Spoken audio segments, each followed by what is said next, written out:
नमस्कार, स्वागत है आप सभी का। आप देख रहे हैं समाचार। दोपहर के 2 बज चुके हैं। आइए इस बुलेटिन की शुरुआत करते हैं हेडलाइंस के साथ।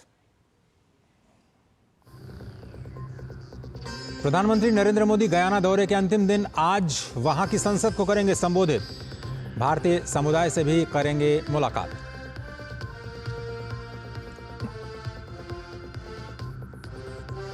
वक्फ संशोधन विधेयक 2024 पर संयुक्त संसदीय समिति की बैठक। विधेयक को संसद के शीतकालीन सत्र में पारित कराने की तैयारी।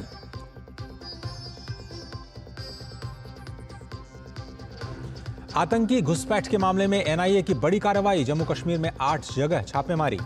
रामवन, किश्तवाड़, डोडा, रियासी और उधमपुर में हो रही है कार्रवाई। मथुरा में श्री कृष्ण जन्मभूमि विवाद पर आज सुप्रीम कोर्ट में सुनवाई। मुस्लिम पक्ष ने इलाहाबाद हाई कोर्ट के कई फैसलों को दी है चुनौती।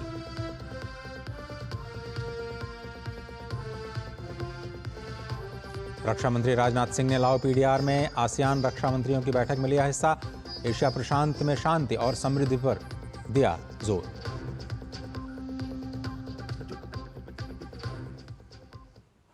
चलिए अब खबरों को देखते हैं विस्तार के साथ।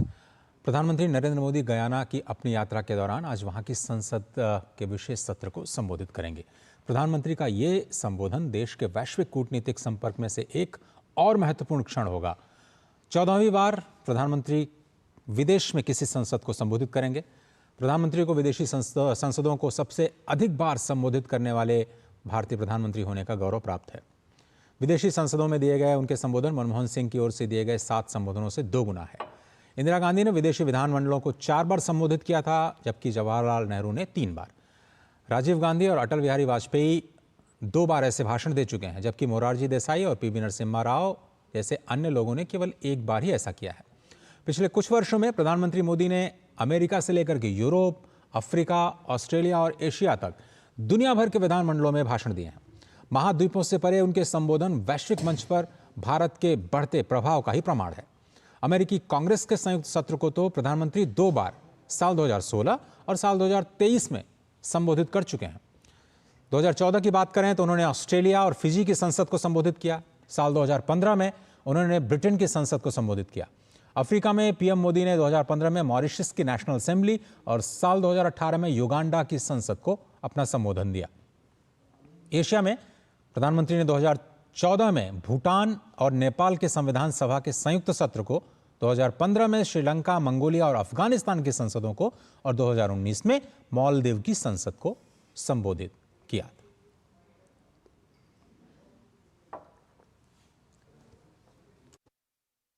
और प्रधानमंत्री नरेंद्र मोदी ने अपनी गयाना यात्रा के पहले दिन के कार्यक्रमों के मुख्य अंश सोशल मीडिया के माध्यम से साझा किए हैं।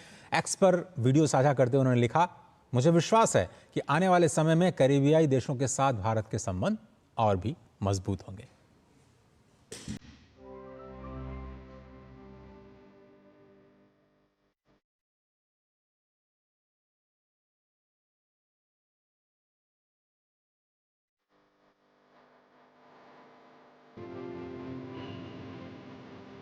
कैरिबियन की गार्डन सिटी जॉर्ज टाउन में हमारे भव्य स्वागत के लिए मैं राष्ट्रपति इरफान अली और उनकी पूरी टीम का हृदय से आभार व्यक्त करता हूँ। 56 वर्षों के बाद किसी भारतीय प्रधानमंत्री का गयाना की यात्रा पर आना हमारे संबंधों में एक महत्वपूर्ण माइलस्टोन है।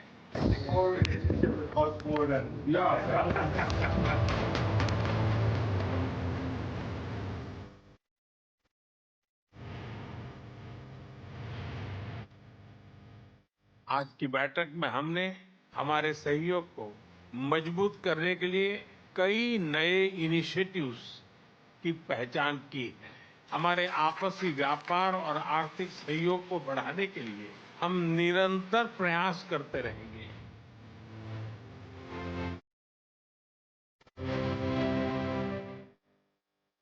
और अब आपको सीधे लिए चलते हैं भाजपा नेता संबित पात्रा की प्रेस वार्ता की ओर, जहां वो संबोधन दे रहे हैं। प्रेस कॉन्फ्रेंस करते हैं और मोदी जी भारतीय जनता पार्टी के ऊपर आक्षेप लगाने का प्रयास उनका रहता है। आप याद करिए जिस प्रकार से एक सेंसेशनलाइज करने का प्रयास उनका रहता है। इस प्रकार से बोलते हैं जैसे पता नहीं पहली बार कोई सुन रहा हो, कितना बड़ा खुलासा हो रहा है।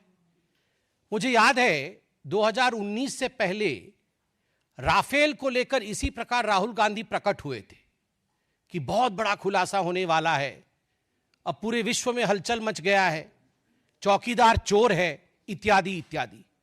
कोविड के समय में भी इसी प्रकार से प्रेस कॉन्फ्रेंस वैक्सीन को लेकर राहुल गांधी करते थे, मगर बाद में सुप्रीम कोर्ट में जाकर कान पकड़ करके माफी मांगनी पड़ती थी और माफीनामा भी लिख कर दिया है कि सॉरी मी लॉर्ड, मुझसे गलती हुई है।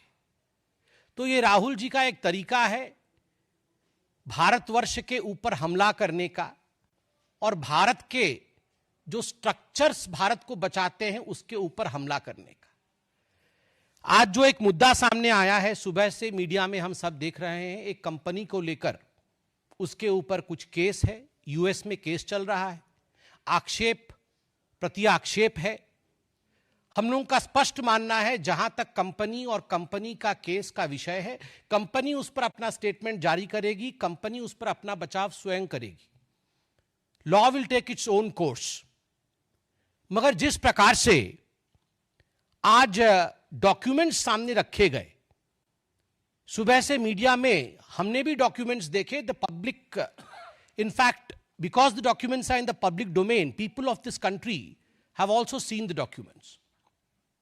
बिजली को लेकर, बिजली के सेल को लेकर, सेल परचेस को लेकर जो एग्रीमेंट है और स्टेट डिस्ट्रीब्यूशन कंपनीज एसडीसीज के साथ जो एग्रीमेंट है, उसको लेकर यह पूरा मुद्दा है। यूएस और भारत, इन दोनों के बीच इलेक्ट्रिसिटी का लेन देन, दो कंपनियां हैं, एक भारत की कंपनी है, एक यूएस की कंपनी है, और भारत के 4 राज्य हैं। ये 4 राज्य कौन कौन से हैं, जिनका नाम यूएस के कोर्ट में भी आता है और भारतवर्ष में तमाम चैनलों ने उन 4 राज्यों के नाम को उजागर किया है। यह पूरा मामला जुलाई 2021 से फरवरी 2022 के बीच का है। जुलाई 2021 से फरवरी 2022 के बीच का है। और उस समय जो 4 राज्य में SDC, state distribution company, electricity distribution company, वो स्टेट की ही प्रॉपर्टी होती है, स्टेट गवर्नमेंट की। छत्तीसगढ़ की सरकार, छत्तीसगढ़ में किसकी सरकार थी? कांग्रेस पार्टी की, भूपेश बघेल जी की सरकार छत्तीसगढ़ में उस समय मौजूद थी, डॉक्यूमेंट्स में भी मौजूद है। उस समय आंध्र प्रदेश में, जहां सबसे ज्यादा लेन देन के विषय में चर्चा हुई, दीज आर ऑल एलिगेशंस, ये जो तथाकथित लेन देन के विषय में बातचीत हुई है, सर्वाधिक आंध्र प्रदेश में हुई है। किसकी सरकार थी आंध्र प्रदेश में? क्या भारतीय जनता पार्टी की सरकार थी? नहीं। क्या हमारी समर्थित सरकार थी? नहीं। किसकी सरकार थी? वाईएसआरसीपी की सरकार थी। उस समय तमिलनाडु में, क्योंकि तमिलनाडु का नाम भी इसमें आता है, उनके स्टेट डिस्ट्रीब्यूशन कंपनी का नाम आता है। किसकी सरकार थी? डीएमके, आपके सहयोगी स्टालिन जी की सरकार थी, डीएमके की सरकार थी। उस समय उड़ीसा में किसकी सरकार थी? बीजेडी की सरकार थी। तो स्वाभाविक रूप से ये चारों राज्य जिसका जिक्र डॉक्यूमेंटेशन में सामने आया है, यूएस में सामने आया है, उन चारों राज्य में ना तो हमारे मुख्यमंत्री थे और ना ही हमारी समर्थित सरकार थी, कांग्रेस और उनके सहायक दलों की सरकार थी। और आज राहुल जी ने अपने प्रेस कॉन्फ्रेंस में कहा है कि उन्हें कोई आपत्ति नहीं यदि किसी भी पूर्व मुख्यमंत्री से या उनके पूर्व नेता से पूछताछ हो, तो ठीक है, भूपेश बघेल जी से पूछताछ हो, हमें भी कोई आपत्ति नहीं है। ये चारों राज्य के जो मुख्य नेता हैं, जिनके अंडर में इलेक्ट्रिसिटी बोर्ड इत्यादि रहा होगा, इनके मुख्यमंत्री हों, उनसे पूछताछ करें, हमें काहे की आपत्ति होगी? आप केस करिए ना, आप केस करिए, बिल्कुल पूछताछ करिए। और आपने एक बोर्ड दिखाया, बिजली का बिल आपका और मुनाफा उनका। तो तमिलनाडु में बिजली का बिल भारतीय जनता पार्टी की सरकार तो नहीं दे रही थी ना, बिजली का बिल तो डीएमके की सरकार दे रही थी। ठीक उसी प्रकार छत्तीसगढ़ में जुलाई 2021 से फरवरी 2022 के बीच में बिजली का बिल मोदी जी की सरकार तो जनरेट नहीं कर रही थी, बिजली का बिल तो भूपेश बघेल जी ही जनरेट कर रहे थे। तो पैसा मोदी जी के जेब में कैसे चला गया? पैसा तो वहीं के मुख्यमंत्री और वहां के एसडीसी के कंपनी के जेब में जाएगा ना आपके मुताबिक। आपने कहा मुनाफा उनका, तो उनका कौन है? उनका तो ये चारों राज्य में, हमारा कोई नहीं है, उनका तो आप ही के हैं। तो इसका जवाब राहुल जी आप दीजिए। राहुल जी ने आज बार बार कहा मोदी जी की क्रेडिबिलिटी खत्म हो गई, मोदी जी आज से क्रेडिबल नहीं रहे, अडानी के पीछे मोदी जी खड़े हैं इसलिए आज से उनकी क्रेडिबिलिटी ग्लोबल स्तर पे खत्म हो गई। राहुल जी कान खोल के सुन लीजिए, ये मोदी जी की क्रेडिबिलिटी को समाप्त करने की चेष्टा और कोशिश कोई आप पहली बार नहीं कर रहे हैं। सन 2002 से मोदी जी की क्रेडिबिलिटी को ध्वस्त करने की चेष्टा आप, आपकी माताश्री और आपकी पार्टी लगातार कर रही है। मौत के सौदागर से तुम नीच हो, पाकिस्तान में जाकर मोदी को समाप्त करना है, से चौकीदार चोर है तक, ऐसे 100 गालियां मैं गिनवा सकता हूं जहां आपने कहा कि मोदी की क्रेडिबिलिटी खत्म हो गई है और मोदी के इमेज पर डेंट पड़ गया है। मगर राहुल जी, जब आप पीसी कर रहे थे और जब मैं पीसी कर रहा हूं, तो हमारे देश के आदरणीय प्रधानमंत्री नरेंद्र मोदी जी की क्रेडिबिलिटी आज इतनी हाई है कि हमारे देश से कोसों मील दूर, हजारों मील दूर दूसरे देश में आज हाईएस्ट सिविलियन अवार्ड उन्हें दिया जा रहा है। यह है मोदी की क्रेडिबिलिटी। ना मौत के सौदागर से मोदी जी की क्रेडिबिलिटी पे डेंट पड़ा, ना चौकीदार चोर है कहने से मोदी जी की क्रेडिबिलिटी पे डेंट पड़ा, क्योंकि देश की जनता जानती है कौन क्रेडिबल है और किसकी क्रेडिबिलिटी नहीं है। देश की जनता सटीक भाव से जानती है। बंधुगण,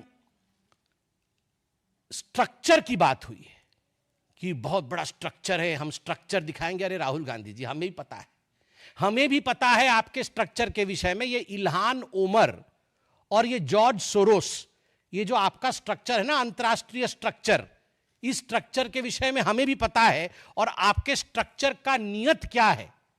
आपकी जो अंतरराष्ट्रीय स्ट्रक्चर है वो भारतवर्ष के मार्केट के ऊपर आघात करना चाहती है, निरंतर आघात करती रहती है।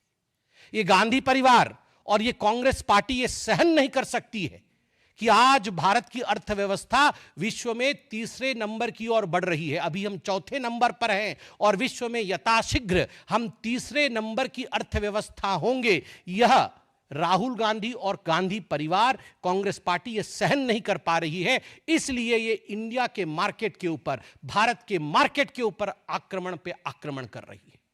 आज सुबह 4 बजे से इनका पूरा स्ट्रक्चर लगा हुआ है। ट्वीट करना, सोशल मीडिया में इन्फ्लुएंस करना, अंतर्राष्ट्रीय मार्केट में एक मैसेज देना और इंडिया के मार्केट को गिराने का प्रयास करना। लगभग 2.5 करोड़ निवेशक, छोटे निवेशक, जिन्होंने अपनी पूंजी, कम धन का निवेश, अपनी पूंजी जिन्होंने शेयर मार्केट में लगाया था, आज उनको भारी नुकसान झेलना पड़ा है। छोटे निवेशकों को, लोअर मिडिल क्लास के लोगों को, 2.5 करोड़ लोगों को, माफ करिएगा, 2.5 करोड़ लोगों को यह झेलना पड़ा है। यह आप निरंतर जो भारत के मार्केट के ऊपर कई प्रकरण रहा है, इससे पहले भी आपने कई प्रकरणों के माध्यम से भारत के मार्केट के ऊपर हमला करने की कोशिश की है, ताकि मार्केट डिप करे, मार्केट गिरे और इंडिया की इकोनॉमी पर अटैक हो। और राहुल जी, आपने आज कहा कि अडानी के पीछे मोदी है, तो हमारा भी सवाल है, यदि अडानी के पीछे मोदी है तो क्या कारण है कि कांग्रेस के सरकार के समय, भूपेश बघेल जी के सरकार के समय छत्तीसगढ़ में 25,000 करोड़ रुपए का निवेश अडानी की कंपनी ने किया? क्यों लिया आपने 25,000 करोड़ रुपए का निवेश जब आपकी सरकार थी छत्तीसगढ़ में? जब राजस्थान में अशोक गहलोत जी की सरकार थी, 65,000 करोड़, 65,000 करोड़ रुपए का निवेश अडानी की कंपनी ने राजस्थान में अशोक गहलोत जी के समय उनके सरकार में किया था। क्या कारण था? कर्नाटक में जब कांग्रेस पार्टी की सरकार थी और अभी भी कांग्रेस पार्टी की सिद्धरमैया की सरकार है। अडानी की कंपनी ने 1 लाख करोड़ रुपए का निवेश करने का वादा किया था। मैं अभी रिसर्च करके आया नहीं हूं कितने का निवेश हुआ है, वह भी हम निकाल लेंगे। छत्तीसगढ़ में और बाकी राज्यों में तो हो गया है, मगर कर्नाटक में 1 लाख करोड़ का निवेश करने का वादा किया था। बंगाल में 35,000 करोड़ रुपए का निवेश है, बंगाल में आपका साठगांठ है। आंध्र प्रदेश में 60,000 करोड़ का निवेश है, तमिलनाडु में 4500 करोड़ का निवेश है। 19 अक्टूबर 2024 को अडानी फाउंडेशन ने रेवंत रेड्डी, जो कि तेलंगाना के मुख्यमंत्री हैं, उन्हें 100 करोड़ रुपए उनके फाउंडेशन को डोनेशन दिया था कौशल विकास, स्किल अपलिफ्टमेंट के लिए। क्यों लिया था डोनेशन? एक करप्ट व्यक्ति से आपने डोनेशन क्यों लिया? आपकी सरकार ने डोनेशन क्यों लिया? निवेश भी नहीं, डोनेशन लिया 100 करोड़ का। 23 जनवरी 2024, 23 जनवरी 2024, रेवंत रेड्डी जी, जो कि तेलंगाना के मुख्यमंत्री हैं, वर्ल्ड इकोनॉमिक फोरम में वो लीड करते हैं और तेलंगाना की कांग्रेस की सरकार 12,400 करोड़ का एमओयू साइन करती है अडानी ग्रुप के कंपनियों के साथ। 12,400 करोड़ रुपए का। राहुल जी, कौन जवाब देगा? क्या आप और रेवंत रेड्डी अलग है? क्या आप और अशोक गहलोत अलग है? क्या आप और भूपेश बघेल अलग है? या इनका जवाब भी आप ही को देना पड़ेगा? मैं आज राहुल जी से पूछना चाहता हूं, और हमने भी 12 वर्ष से मैं प्रवक्ता के पद पे मैं अब देख रहा हूं कि चाहे 2G का केस हो, चाहे CWG का केस हो, कोल स्कैम हो, इन सभी विषयों को लेकर भारतीय जनता पार्टी उस समय कोर्ट में जाती थी। अरुण जेटली जी हमारे बीच में नहीं है, प्रभु उनके आत्मा को शांति दे। देश विदेश के एक कद्दावर नेता और एक बहुत बड़े स्थापित वकील थे। हर केस में वो लड़ते थे, केस साबित होता था, इन्वेस्टिगेशन होती थी, हम आधार को लेकर लड़ते थे। और मैं आज राहुल गांधी से पूछना चाहता हूं, जिस प्रकार हम केस करते थे, केवल प्रेस कॉन्फ्रेंस नहीं करते थे, आप केस करिए ना, आप केस करिए, कोर्ट जाइए। और मुझे आज तकलीफ हुई इस बात से, आपने अपने पीसी में, आप देश के एक सांसद हैं, छोड़ दीजिए कि आप किसी पार्टी के अध्यक्ष रह चुके हैं, मगर आप एक सांसद हैं, और आपने कहा कि इस हिंदुस्तान में, इस भारतवर्ष में हमें कांग्रेस पार्टी को कोर्ट का भी काम करना पड़ रहा है, जुडिशरी। आपने पर्टिकुलरली जुडिशरी शब्द का इस्तेमाल किया कि मीडिया भी अपना काम नहीं कर रही है, मीडिया का काम भी कांग्रेस कर रही है बहुत हद तक, और जुडिशरी का काम भी कांग्रेस कर रही है। वाह, बेल पे बाहर मां बेटे और जुडिशरी का काम कर रहे हैं। आधे लोग तो बेल पे बाहर हैं और ये जुडिशरी का काम कर रहे हैं। बताइए, इस पे तो कंटेम्प्ट ऑफ कोर्ट होना चाहिए, सुओ मोटो कॉग्निजेंस लेना चाहिए कि जुडिशरी का काम कर रहे हैं। और आज तो मुझे बड़ा दुख लगा, हमारे एक पत्रकार बंधु ने 3 सवाल क्या पूछ लिए, उनसे ऐसे झेप गए कि ये बीजेपी का। अरे भैया, पत्रकार हैं, आप भी तो हमसे पूछेंगे। अभी राहुल गांधी ने ऐसा कहा, कभी हम गुस्साते हैं? कभी नहीं भैया, आपका कर्तव्य है, आपका काम है, आप सवाल पूछेंगे। और वहां बोल रहे हैं आप बीजेपी का सवाल पूछ रही है। बीजेपी का सवाल नहीं है, वाजिब सवाल था, उत्तर नहीं है, इसलिए आप झेप गए थे। राहुल जी कह रहे थे इंडिया हाईजैक हो गया है।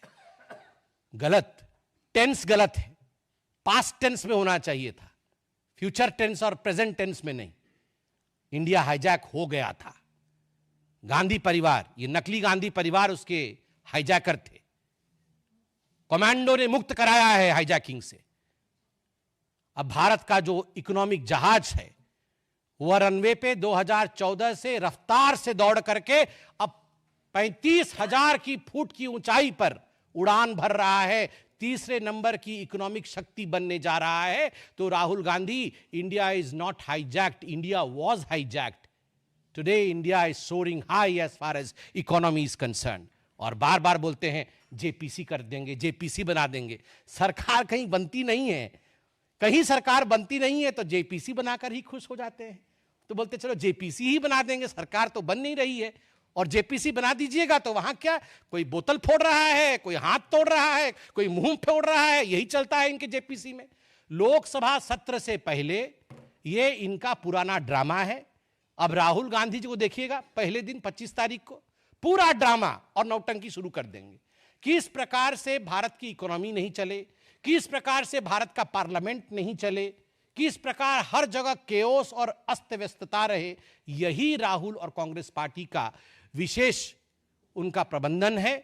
और अपने मुंह मियां मिट्ठू बनना राहुल गांधी बंद करे। इतना कह के मैं अपने विषय को समाप्त करता हूं। कोई प्रश्न हो तो अवश्य पूछें। नीरज पांडे, एबीपी।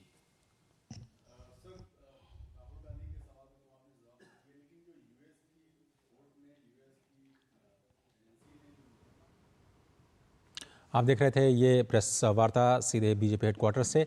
संबित पात्रा ने स्पष्ट तौर पर कहा कि राहुल गांधी को भी उन तमाम सवालों का जवाब देना चाहिए जब वो सवाल उठाते हैं बीजेपी पर और साथ ही प्रधानमंत्री पर, प्रधानमंत्री की साख पर। अदानी के साथ उनका नाम जोड़ करके जो उन्होंने सवाल उठाए हैं उस पर सीधे उन्होंने उत्तर देते हुए उन्होंने कहा कि जो वो 4 राज्य थे जहां पर ये कथित तौर पर लेन देन का मामला अमेरिका के कोर्ट में अदानी के खिलाफ आया है, वहां पर जो सरकारें थीं उनसे पूछताछ की जानी चाहिए और अगर कोई मामला है तो राहुल गांधी को स्वयं कोर्ट में जाना चाहिए और सच्चाई जो है इससे अलग हो सकती है, ये तो जांच का विषय है। लेकिन पार्लियामेंट सेशन से पहले इस तरह के आरोप लगाना हमेशा से राहुल गांधी की आदत रही है और एक बार फिर से वो इसी स्ट्रैटेजी के तहत इस तरह के मुद्दे को देश के सामने उछाल रहे हैं। देश की जो अस्मिता है उसको प्रभावित करने के लिए, देश में जो इकोनॉमिक प्रोग्रेस हो रही है उसको नीचा दिखाने के लिए ये उनका प्रयास था। आगे बढ़ते हैं और प्रधानमंत्री नरेंद्र मोदी ने महात्मा गांधी की शिक्षाओं और उनके शांति संदेश को वैश्विक मंच पर प्रस्तुत करने में अपनी अटूट प्रतिबद्धता दिखाई है। गयाना दौरे पर प्रधानमंत्री मोदी महात्मा गांधी की प्रतिमा पर वो पुष्पांजलि अर्पित करेंगे। ये 21वीं बार होगा जब प्रधानमंत्री मोदी विदेश की धरती पर महात्मा गांधी को श्रद्धांजलि अर्पित करेंगे। इससे पहले 2024 में उन्होंने यूक्रेन, 2023 में अमेरिका और जापान जैसे देशों में भी महात्मा गांधी की प्रतिमा पर पुष्पांजलि अर्पित कर उन्हें शांति और सद्भाव, पूरी दुनिया को शांति और सद्भाव का संदेश दिया था। 2019 में संयुक्त राष्ट्र मुख्यालय में गांधी सोलर पार्क और गांधी शांति उद्यान की स्थापना जैसे कदम उनकी वैश्विक प्रासंगिकता को भी प्रमाणित करते हैं। इसके अलावा दक्षिण अफ्रीका, पुर्तगाल और सिंगापुर समेत कई देशों में गांधी जी की विरासत को सम्मानित कर प्रधानमंत्री मोदी ने भारत की सांस्कृतिक जड़ों और शांति के आदर्शों को जीवंत रखा है। राष्ट्रपति द्रौपदी मुर्मू ने डॉक्टर हरे कृष्ण मेहताब को 125वीं जयंती पर दिल्ली के विज्ञान भवन के उन्होंने कार्यक्रम का उद्घाटन किया और इस कार्यक्रम में शिक्षा मंत्री धर्मेंद्र प्रधान, संस्कृति और पर्यटन मंत्री गजेंद्र सिंह शेखावत और ओडिशा के मुख्यमंत्री मोहन चरण मांझी भी मौजूद रहे। इस अवसर पर संस्कृति मंत्रालय ने डॉक्टर हरे कृष्ण मेहताब के जीवन और विरासत पर एक प्रदर्शनी का भी आयोजन किया। कार्यक्रम को संबोधित करते हुए राष्ट्रपति मुर्मू ने कहा, डॉक्टर हरे कृष्ण मेहताब का जीवन सभी के लिए प्रेरणा स्रोत है।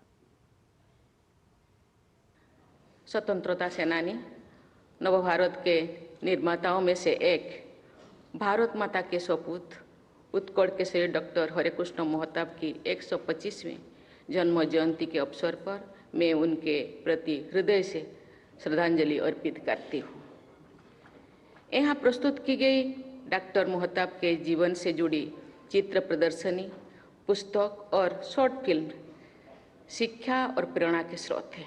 यहाँ कविवर राधानाथ राय के प्रेरक गीत सर्वे सांग जननी भारत धरणी का जो गायन किया गया है, मधुर संगीत, इसके लिए मैं बहुत प्रभावित हूँ। हम जब छोटे थे, स्कूल में पढ़ते थे, ओपनिंग सॉन्ग के हिसाब से इसको हम गाते थे, इसीलिए ये मेरे दिल के बहुत करीब है। दिल्ली के मुख्यमंत्री आवास के निर्माण में लापरवाही और आम आदमी पार्टी की सरकार में भ्रष्टाचार के विरोध में प्रदर्शन के लिए भारतीय जनता पार्टी के नेता और कार्यकर्ता एक बार फिर से सड़कों पर उतर आए। बीजेपी प्रदेश अध्यक्ष वीरेंद्र सचदेवा, विधानसभा में प्रतिपक्ष के नेता विजेंद्र गुप्ता, बीजेपी सांसद, एमसीडी के नेता और पार्षद सहित भारी संख्या में पार्टी के कार्यकर्ता इस प्रदर्शन में शामिल हुए।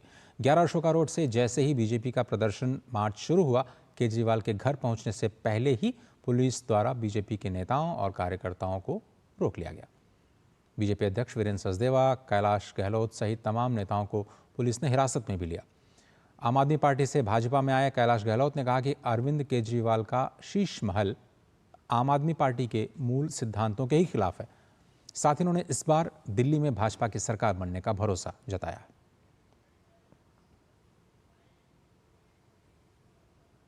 शीश महल का इशू है, उस पर प्रोटेस्ट करने के लिए इकट्ठा हुए हैं। और मैंने जब अपनी चिट्ठी लिखी अरविंद जी को, तो उसमें ये साफ साफ लिखा कि शीश महल का जिस प्रकार से जो कंट्रोवर्सी क्रिएट हुई है, ये वाकई में अनफॉर्चुनेट है।